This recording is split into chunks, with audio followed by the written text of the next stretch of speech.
오후에 살펴볼 하나님의 말씀은 요한복음 17장 3절입니다.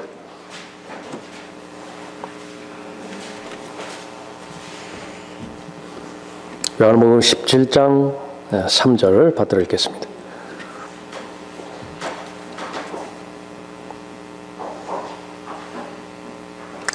영생은 이것이니 곧 사람들이 유일하시고 참 하나님이신 아버지와 아버지께서 보내신 예수 그리스도를 아는 것이옵니다. 자, 영생이신 예수 그리스도라고 하는 제목으로 말씀드리겠습니다.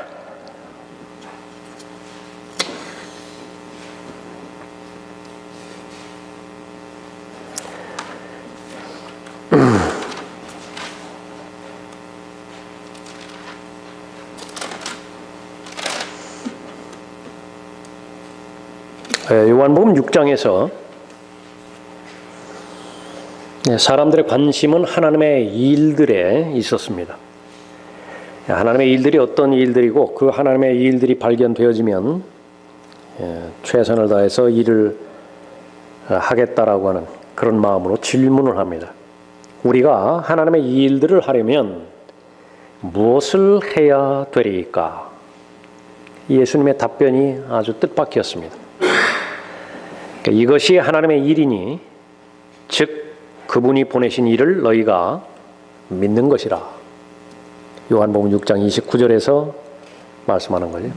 믿는 것이 일이라고 말씀하십니다.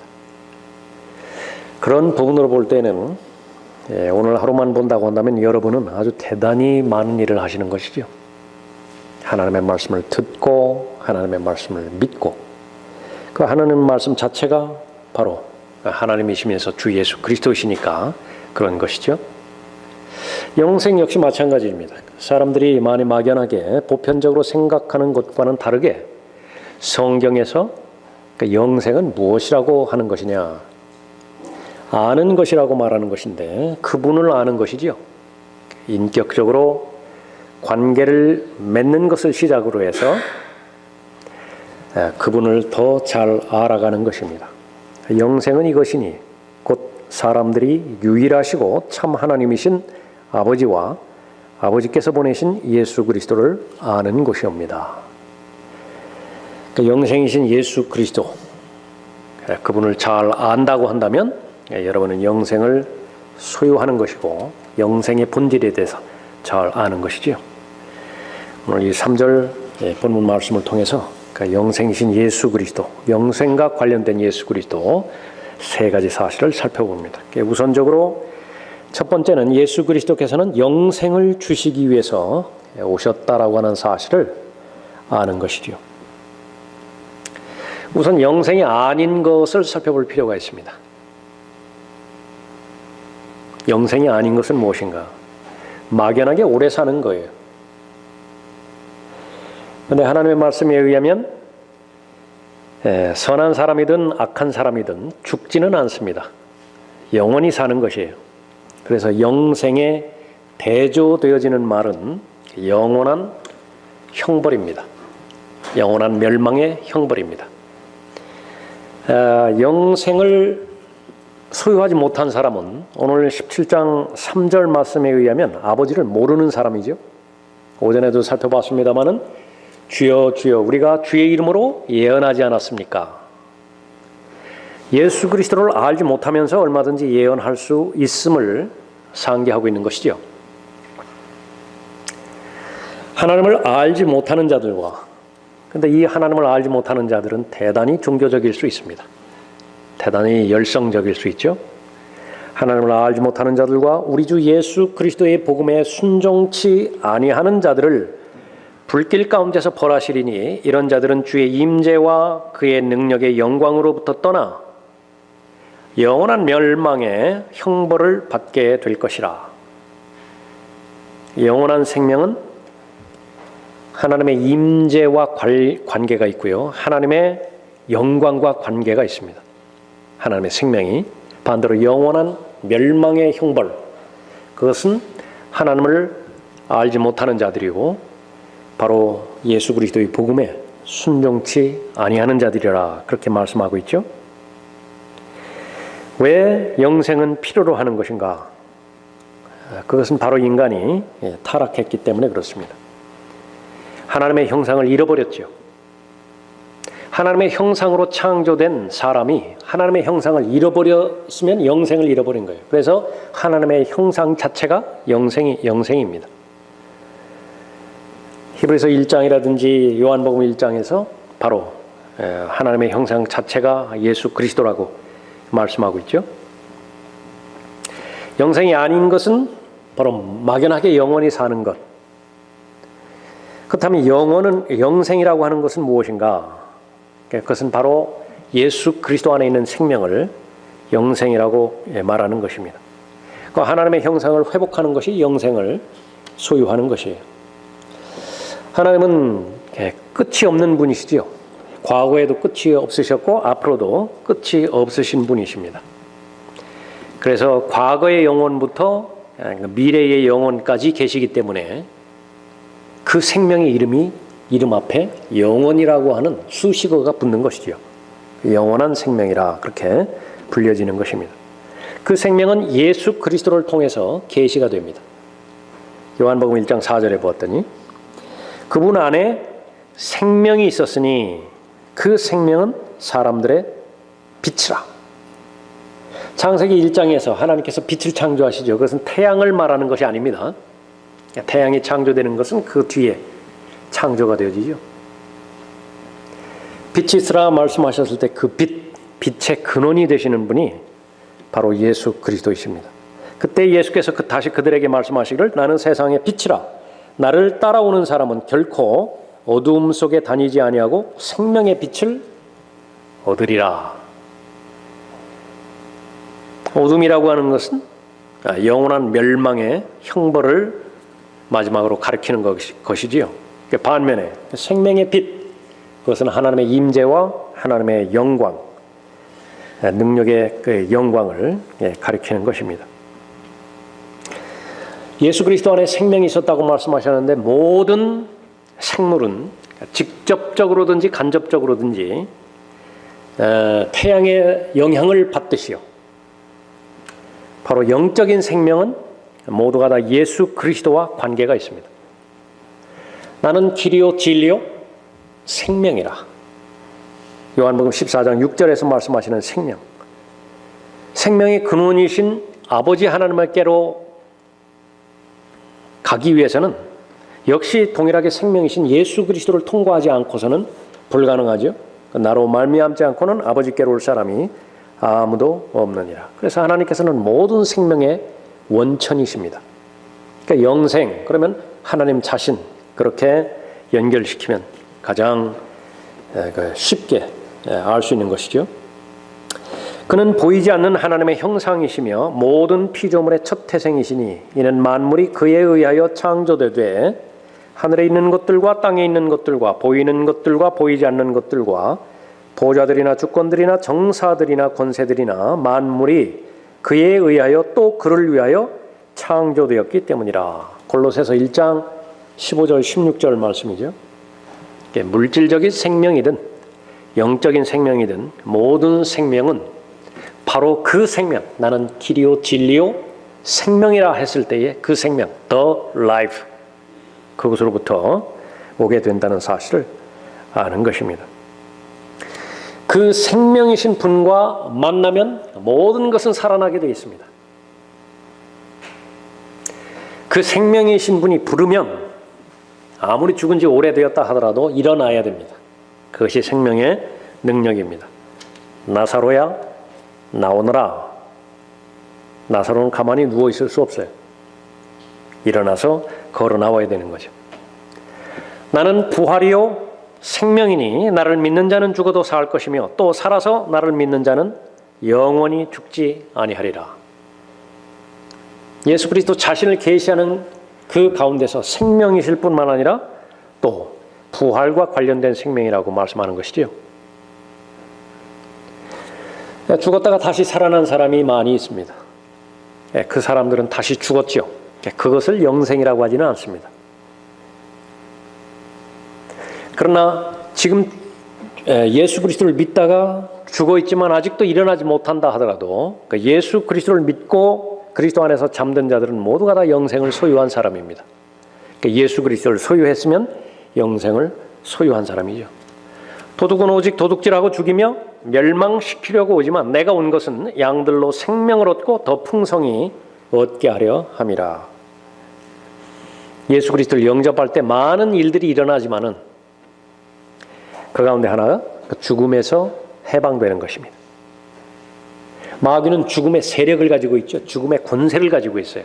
모두가 다 삼켜버리는 것인데 거기에서 자유로워질 수 있는 길, 그것은 예수 그리스도라고 하는 길로 들어서면 되는 것입니다. 영원한 생명을 얻게 되는 것이죠. 그러면 영생이라고 하는 것이 꼭 죽은 다음에 하늘나라에 가서 실현되어지는 그 생명을 영생이라고 하는 것인가? 본문 말씀에 의하면 그렇지는 않아요. 그 영생은 참된 하나님을 알 때에, 예수 그리스도를 알 때에 이미 소유한 것이지요. 그래서 모든 그리스도인은 예수 그리스도를 개인의 구주로 믿고 영접할 때에 이미 예수 그리스도 안에 있는 생명을 소유하게 된 것입니다. 그러면 지금 이렇게 살아가는 자신의 모습을 보았을 때 초라할 수 있죠. 위축될 수 있죠. 마음에 안 들 수 있죠. 이것이 과연 영생의 본질이란 말인가? 그 부분의 차이를 극복해야 될 필요가 있습니다. 성경에서 언급하는 것은 바로 내가 너희에게 한 말은 영이요 생명이라. 그러니까 하나님의 말씀이에요. 하나님의 말씀을 내가 믿을 수 있고 하나님의 말씀을 실행할 수 있고 하나님의 말씀을 공부하는 과정을 통해서 점점 더 예수 그리스도를 아는 지식이 더 쌓여져 간다고 한다면 그것은 풍성한 삶을 누리는 것이에요. 그것을 누가 보장해 줄 수 있는 것이냐? 여러분 안에 있는 성령 하나님께서 만족감을 주시는 것입니다. 물고기는 물의 필요성, 물의 고마움, 그것을 평상시에는 잘 느끼지 못합니다. 그것을 가장 절실하게 느낄 때는 언제겠습니까? 어떤 형태든지 한번 낚인다 해서 미끼에 꿰어가지고 위에 올라왔을 때, 숨을 쉬지 못해서 헐떡일 때, 그때 물이 얼마만큼 절대적으로 필요한 것인지 잘 알 수 있겠죠. 근데 실상은 많은 사람들이 하나님의 은혜, 특히 영생으로 말미암은 하나님의 은혜의 그 덕을, 호혜를 넘치도록 누리고 있어요. 다만 그 고마움을 잘 느끼지 못할 뿐입니다. 일상화 되어버렸으니까. 근데 그것이 언제 절실하게 느껴지는 것이에요? 탄광촌으로 들어가지고 절대 산소 밀도가 부족할 때 숨이 안 쉬어지는 것이에요. 헉헉거리는 것이라. 기구를 끼고 물속으로 들어가서 활동을 하는데 갑자기 기구에 이상이 생겼어요. 숨이 안 쉬어지는 것입니다. 얼마만큼 답답하겠어요. 실상은 불만이 있다 하더라도 별로 달갑지 않은 삶이 자신의 삶이라고 그렇게 인정을 한다 하더라도 하나님의 은혜의 복, 영생으로 말미암는 풍성한 삶을 마음껏 누리고 있는 것이에요. 정작 그 하나님의 은혜가 거둬져 가버리는 것을 예상을 해본다면 사람은 살 수가 없어요. 하나님의 은혜를 떠나서는 살 수가 없는 것입니다. 내가 너희에게 한 말들은 영이요 생명이라. 매일매일 그냥 평범하게 보이는 그런 일상적인 삶이라 하더라도요, 구원받은 하나님의 자녀가 하나님의 말씀과 기도로서 자신의 삶을 계속해서 잘 영위해 나갈 때 하나님께서 직간접적으로 보호해 주시는 그 보호 아래에 있을 때에 그 삶의 질이라고 하는 것은 본인들이 생각하는 것과는 다른 것입니다. 많은 경우에 있어서, 의식하지 못하는 경우에 있어서 하나님의 은혜를 마음껏 누리고 있는 것이죠. 진실로 진실로 내가 너희에게 말하노니 내 말을 듣고 또 나를 보내신 분을 믿는 자는 영생을 얻고 정죄에 이르지 아니할 것이며 사망에서 생명으로 옮겨지느니라.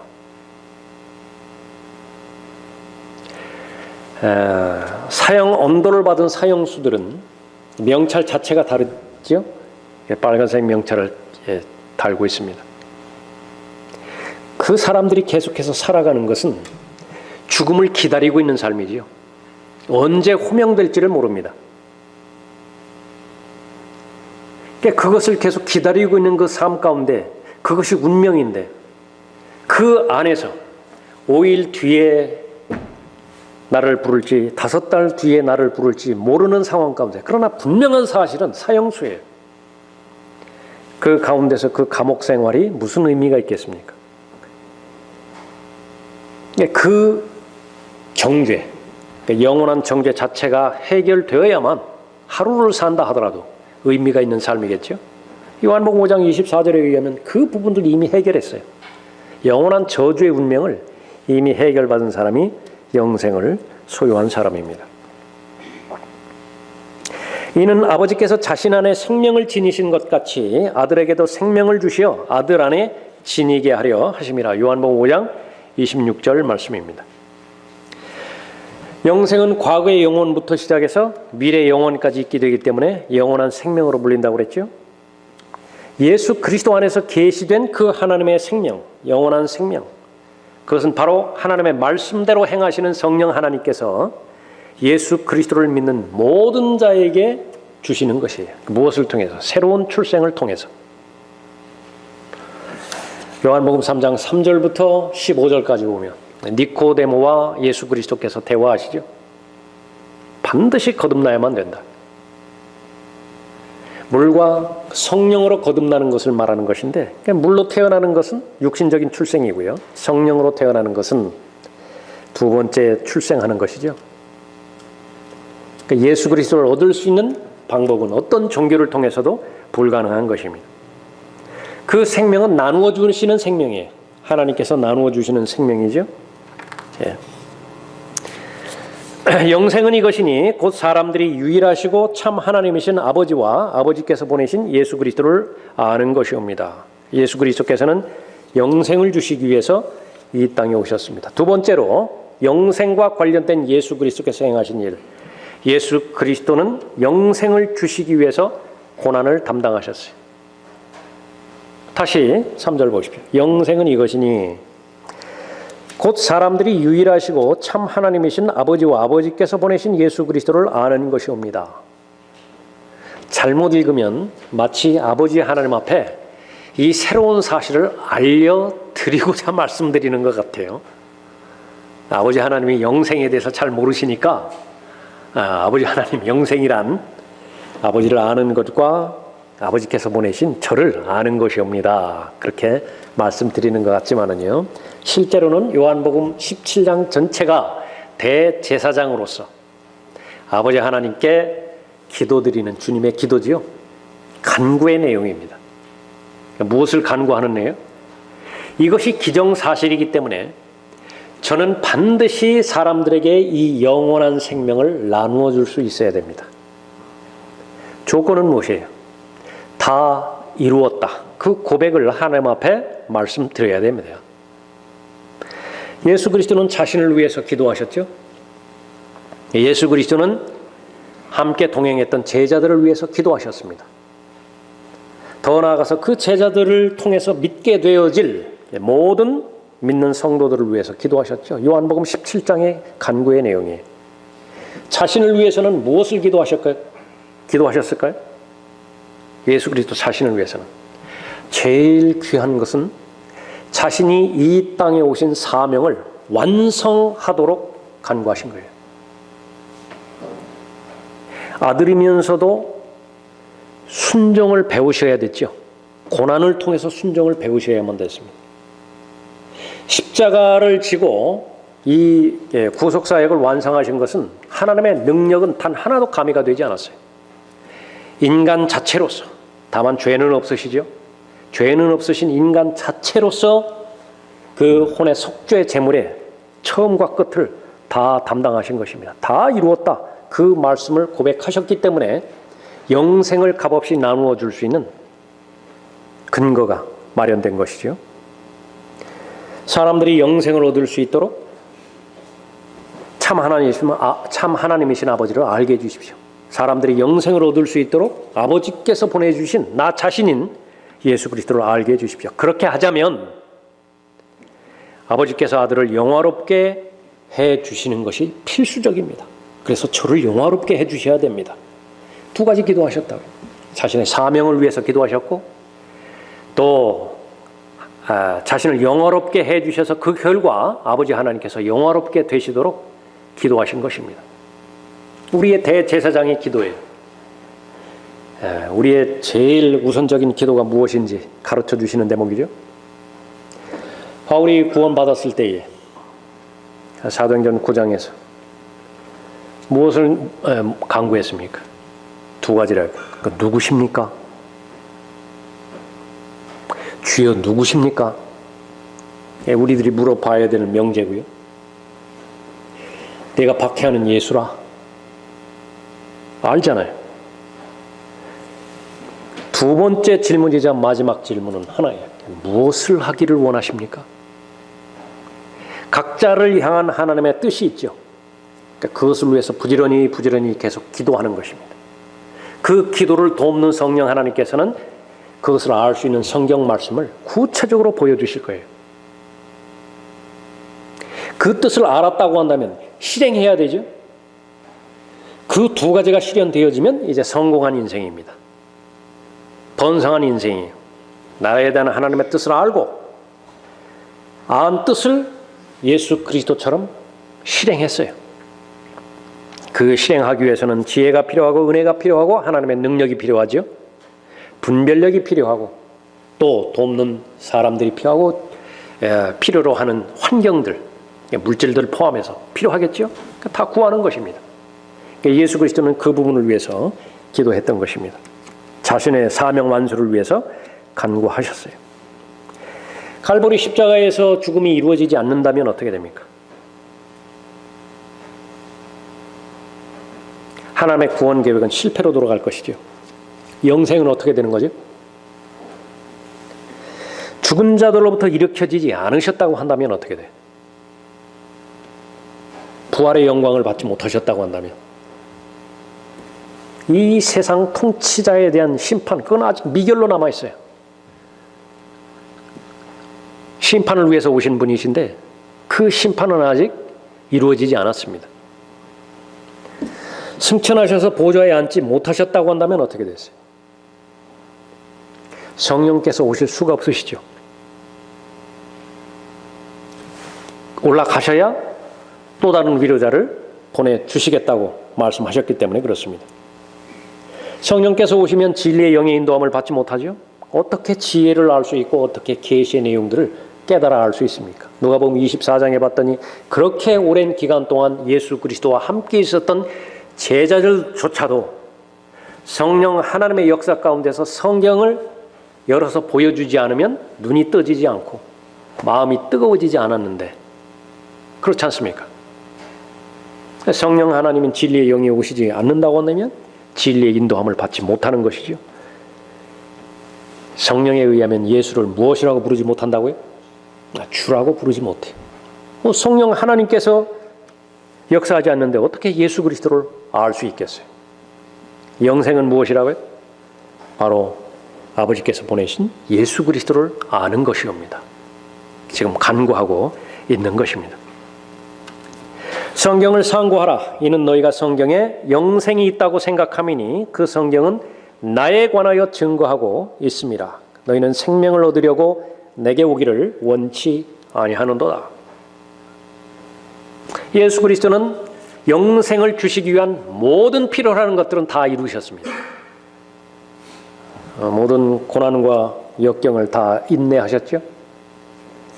십자가의 고난, 그렇게 인간적인 관점에서 가능하시다고 한다면 하나님으로부터 버림받는 그 일만큼은 좀 비껴나갈 수 있게 해주시라고 간구를 드렸었죠.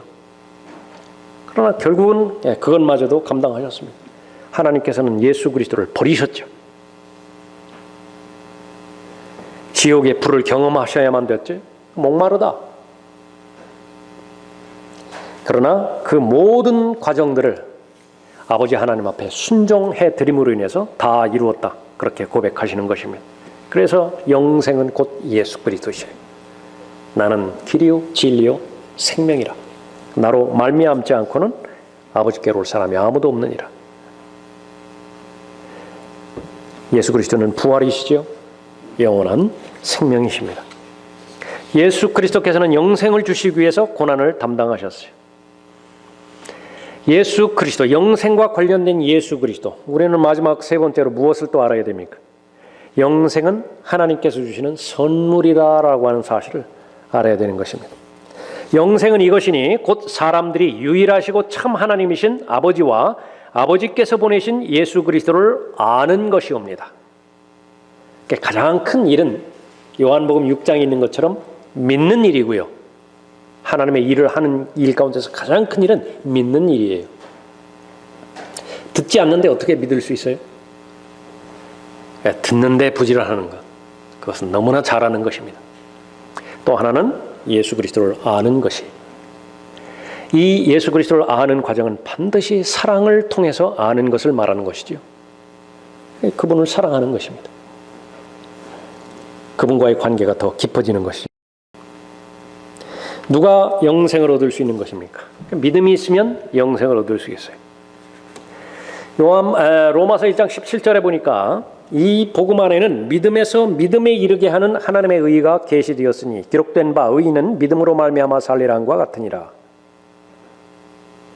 하나님의 의가 계시되는데 그 하나님의 의는 예수 그리스도 자신이죠. 과정을 보았더니 믿음에서 믿음으로 계시되는 거예요. 첫 번째 믿음은 구약의 믿음이고요. 두 번째 믿음은 신약의 믿음이에요. 구약 성경은 그래서 필요한 것입니다. 믿음에서 믿음에 이르게 하는 하나님의 의가 계시되었으니 기록된 바 의인은 믿음으로 말미암아 살리라 함과 같으니라 그랬습니다. 구약에서의 믿음과 신약에서의 믿음이 다르다라고 하는 사실을 반드시 알아야 됩니다. 구약에서의 믿음을 규정짓는 것은 하박국 2장 4절에서 언급하는 것처럼 구약에도 의인이 있죠. 그 의인이 사는 방법은 자기 믿음으로 사는 것이에요. 의인은 자기 믿음으로 말미암아 살리라 말씀하셨습니다. 구약에서는 그 믿음에는 반드시 행위가 따라요. 각자의 믿음이 다 다릅니다. 자기 믿음이라고 하는 것은 아브라함에게는 아브라함에게만 지시하는 명령이 있어요. 믿어야 되는 하나님의 약속이 있는 것입니다. 우선 아브라함은 자기 집을 떠나야 됩니다. 노아에게는 그런 말씀 주신 적이 없어요. 아벨에게도 그런 말씀 주신 적이 없어요. 그 말씀을 믿었을 뿐만 아니라 행위로 옮겨야 돼요. 발걸음을 떼야 되는 것이에요. 노아에게는 어떤 말씀을 주셨습니까? 방주를 지으라고 말씀하셨죠.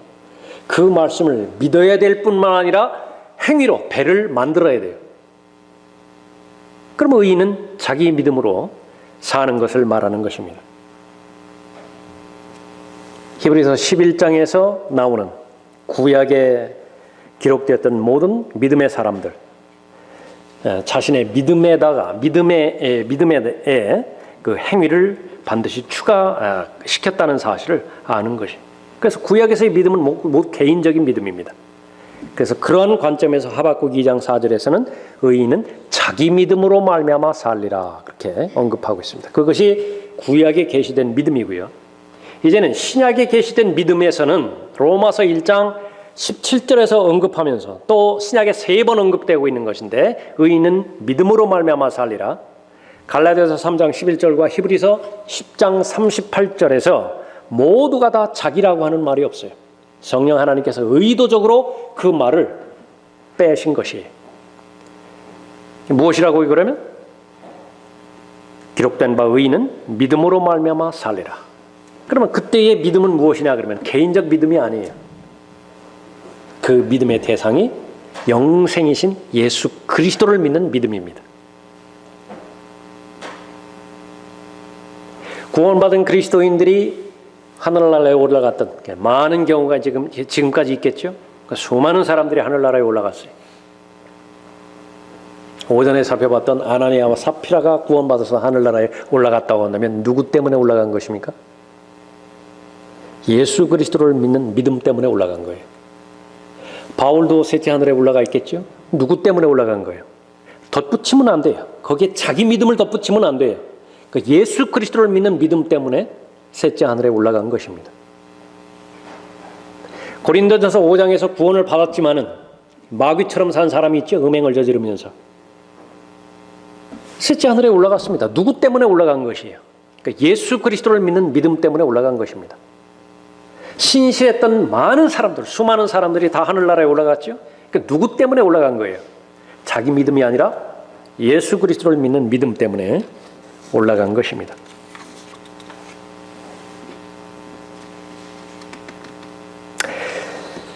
곧 하나님의 의는 예수 그리스도를 믿음으로 인한 것으로 모든 자와 믿는 모든 자에게 미치나니 차별이 없느니라. 그러니까 예수 그리스도를 믿는 믿음 하나만 있으면 되는 것입니다. 갈라디아서 2장 16절에서도 사람이 율법의 행위로 의롭게 되는 것이 아니요 예수 그리스도를 믿음으로 인하여 되는 줄 알고 우리도 예수 그리스도를 믿었나니 이는 우리가 율법의 행위로서가 아니라 그리스도를 믿음으로 인하여 의로워지고자 함이라. 이는 율법의 행위로는 아무 육체도 의롭게 될 수 없음이라 말씀하셨습니다. 이것을 강조해서 에베소서 2장 8절 9절에서 단언하죠. 너희가 믿음으로 말미암아 은혜로 구원을 받았으니. 근데 여기 믿음이 중요해요. 노아가 가졌던 노아 자신의 믿음이냐, 아브라함이 가졌던 아브라함 자신의 믿음이냐, 아벨이 가졌던 아벨 자신의 믿음이냐, 그런 믿음이 아니라 그 믿음의 대상은 예수 그리스도이십니다. 너희가 믿음으로 말미암아 은혜로 구원을 받았으니 이것은 여기서 말하는 이것은 믿음을 직접 받고 있는 것이. 이것은 너희에게서 난 것이 아니요 하나님의 선물이라. 하나님의 선물이 무엇이라고요? 믿음이에요. 영생은 하나님께 주시는 선물인데 영생을 얻게 하기 위해서 영생을 거부하지 않고 받아들이게 하기 위해서 믿을 수 있는 믿음 자체까지도 하나님께서 선물로 주시는 것입니다. 그것을 은혜라고 말씀하셨어요. 이것은 너희에게서 난 것이 아니요 하나님의 선물이라. 행위에서 난 것이 아니니 아무도 자랑하지 못하게 하려 하심이라. 그래서 이 믿음은 믿는 모든 사람들에게 동일하게 주신 동일한 믿음이에요. 그러니까 여러분들이 각자의 그 믿음이 다 동일한 믿음이라 그렇게 말씀하고 있는 것입니다. 그 믿음을 구사하기 위해서 하나님께서는 누군가를 보내시는 것입니다. 영생을 주시기 위해서 예수 그리스도 안에 있는 영생을 나눠주기 위해서 누군가를 보내시는 것인데 그것이 바로 증인들이고 전파하는 사람들이에요. 그런즉 그들이 믿지 아니한 일을 어찌 부리리요? 듣지도 못한 일을 어찌 믿으리요? 전파하는 자가 없이 어찌 들으리요? 모든 그리스도인에게는 책임 하나가 있습니다. 최소한의 책임 하나가 있어요. 그것은 하나님께서 선물로 주신 그 믿음을 나누어 주어야 되는 책임이에요. 전파하는 자가 없다고 한다면 잃어버린 죄인들이 들을 수 없기 때문에 그렇죠. 들을 수 없다고 한다면 영생이 이미 완성되었다 하더라도 그것을 소유할 수 없는 것입니다. 복음을 들은 사람은 이제 어떻게 되는 것입니까? 그 사람의 책임이 있습니다. 하나님께서 하실 일은 영생을 완성하셔서 예수 그리스도를 통해서 죄인들에게 영생을 나눠줄 수 있는 모든 기반을 마련하신 것이죠. 하나님의 복음 전파자들을 통해서 그 영생을 선포를 합니다. 그것을 들었다고 한다면 들은 사람의 책임은 그것을 감사함으로 받아들여야 되는 것이에요. 거부하면 어떻게 되는 것인가? 하나님 책임 아닙니다. 전파해주는 사람의 책임도 아니에요. 믿지 않는 것에 대해서 죄인들은 무수히 많은 변명들을 하죠. 잔치에 초대가 되어졌는데 사람들이 얼마나 많은 핑계를 댑니까? 소를 사서 가지 못하겠다. 장가를 가서 가지 못한다. 수없이 많은 변명들을 하죠. 들었는데도 무슨 소리인지 이해가 안 간다고. 다 이해하려고 하지 말라고요. 지금 말한 사실만 마음에 받아들이면 되는 것이죠. 교회 다니는 사람들 가운데서 위선자 때문에 내가 가지 못한다고. 로마서 3장 4절에 보면은 그 질문들에서, 그 변명들에 대해서 하나님께서 일일이 다 답변하신다고 말씀하셨잖아요. 하나님의 답변은 그것입니다. 사람들 위선자라고 해서 내 아들도 위선을 떨더냐? 거기에 답을 해야 돼요. 내 아들 예수 그리스도가 위선자더냐? 구약의 믿음과 신약의 믿음이 서로 다른 것이죠. 하나님의 은혜의 복음, 그것은 바로 십자가에서 완성된 영생을 하나님의 선물로 주시는 모든 근거가 마련된 것을 말하는 것입니다. 이 영생은 이것이니 곧 사람들이 유일하시고 참 하나님이신 아버지와 아버지께서 보내신 예수 그리스도를 아는 것이옵니다. 선물 하나님께서 주셨을 때 그 선물을 가지고 어떻게 할 것이냐, 그것은 이제 각자가 책임이에요. 그 선물을 감사함으로 받아들일 수도 있고, 그 하나님께서 주신 건물을 가볍게 여기고 의심하고 거부할 수도 있죠. 거절할 수도 있죠. 그러나 어쨌든 그 선물을 받은 것은 기정사실이에요. 모든 사람이 그 선물을 받았다. 그 받은 선물을 여러분들은 감사함으로 마음으로 받아들였죠. 하나님 앞에 감사를 표명했죠. 그 이후로부터 예수 그리스도를 아는 지식 가운데서 점차 잘 성장하고 있는 것입니다. 구원의 확신이라고 하는 그 부분은요, 내가 구원받았다라고 하는 사실을 하나님의 말씀을 통해서 확인하고 그 사실을 잊지 않는 것은 대단히 중요합니다. 내 감정을 믿는 것이 아니라, 내 느낌을 믿는 것이 아니라 기록된 하나님의 계약의 말씀을 믿는 것이 참된 믿음의 실체이기 때문에 그렇죠. 그런데 그 하나님의 말씀에 봤더니 예수 그리스도를 영접했다고 한다면 예수 그리스도 안에 있는 영원한 생명, 그것을 자동적으로 소유했다고 하나님께서 보장해 주시는 것입니다. 하나님의 아들을 믿는 자는 자기 안에 증거가 있고, 하나님을 믿지 아니하는 자는 하나님을 거짓말쟁이로 만드나니 이는 하나님께서 그 아들에 관하여 주신 증거를 믿지 아니하기 때문이라. 또 증거는 이것이니 하나님께서 우리에게 영생을 주신 것과 그 생명이 그의 아들 안에 있다는 것이라. 하나님께서 그 영생을 주셨다라고 하는 사실을 이미 우리는 약속의 말씀을 받았어요. 근데 그 영생이 어디 있다고요? 아들 예수 그리스도 안에 있는 것입니다. 그 아들 예수 그리스도를 영접했으면 아들이 있는 사람이죠. 그 아들이 있는 자는 생명이 있고 하나님의 아들이 없는 자는 생명이 없느니라. 그러니까 내가 하나님의 아들의 이름을 믿는 너희에게 이런 것들을 쓰면 너희에게 영생이 있음을 알게 하려 함이며, 또한 너희가 하나님의 아들의 이름을 믿도록 하려 함이라. 그러니까 이 사실을 믿음으로 받아들인 사람은 그 다음 구절에 제시하는 것처럼 담대하다고. 담대함이 있습니다. 초신자의 그 과정을 통과해서 초신자의 과정을 통해서 지내오는 동안에 얼마나 많이 오른편이나 왼편으로 치우쳤습니까? 범죄할 때마다, 하나님 앞에 불순종할 때마다 제일 먼저 다가오는 것은 구원에 대한 기쁨, 그것을 잃어버리는 것이죠. 구원의 확신, 그것이 의심되는 것이죠. 더 나아가서 하나님이 계시기나 하는 것인가? 거기까지 가는 것이. 한두 번쯤은 다 예수 그리스도를 또 영접했을 것이라고요. 그것이 초신자의 기간이라고 한다면 그 다음부터는 부인할래야 부인할 수 없는 절대 진리 가운데 하나가 있는데, 그것이 뭐냐면 내 안에 예수 그리스도께서 계신 것과 또 예수 그리스도 안에 있는 영생, 그것이 바로 내가 영생을 소유했다라고 하는 사실입니다. 근데 그것을 뒷받침해 주는 것은 무엇이에요? 예수 그리스도를 점점 더 잘 알아갈 때 하나님께 주시는 특권입니다. 그래서 참된 아버지를 왜 알아가야 되는 것인가? 아버지께서 보내신 아들 예수 그리스도를 왜 더 잘 알아가야 되는 것인가? 그것은 특정 하나님의 말씀을 계속해서 마음에 기억하고 암송한다고 해서 확신이 생기는 것이 아니라, 그것도 중요한 부분이지만 가장 근본적인 것은 내 생애 가운데서 하나님의 말씀을 통해서 부지런히 하나님의 은혜 안에서 예수 그리스도를 알아가는 것이.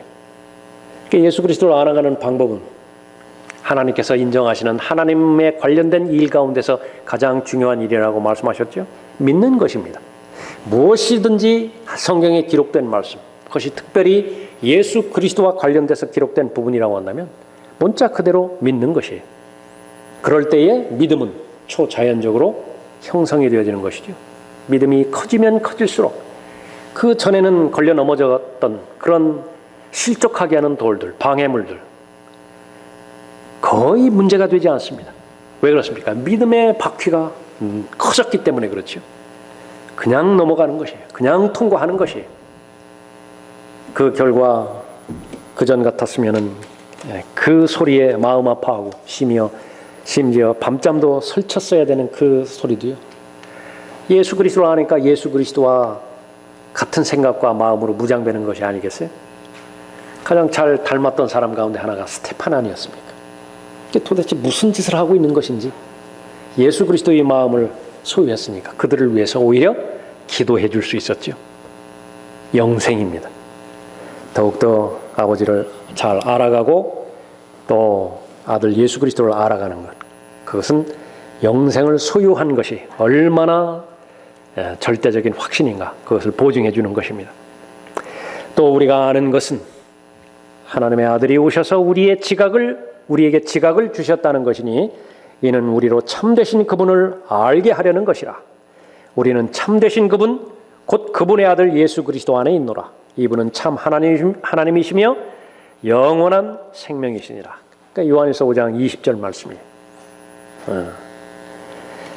하나님의 말씀에 더 여러분의 마음을 쓰시고 하나님의 말씀에 더 여러분의 시간을 그렇게 쓰신 결과 요한일서 5장 20절에 해당되는 고백을 점점 더 확신 있게, 점점 더 나의 고백으로 그렇게 행할 것입니다. 예수 그리스도는 영생을 주시기 위해서 오셨어요. 영생 자체가 바로 예수 그리스도시죠. 영생은 이것이니 곧 사람들이 유일하시고 참 하나님이신 아버지와 아버지께서 보내신 예수 그리스도를 아는 것이옵니다.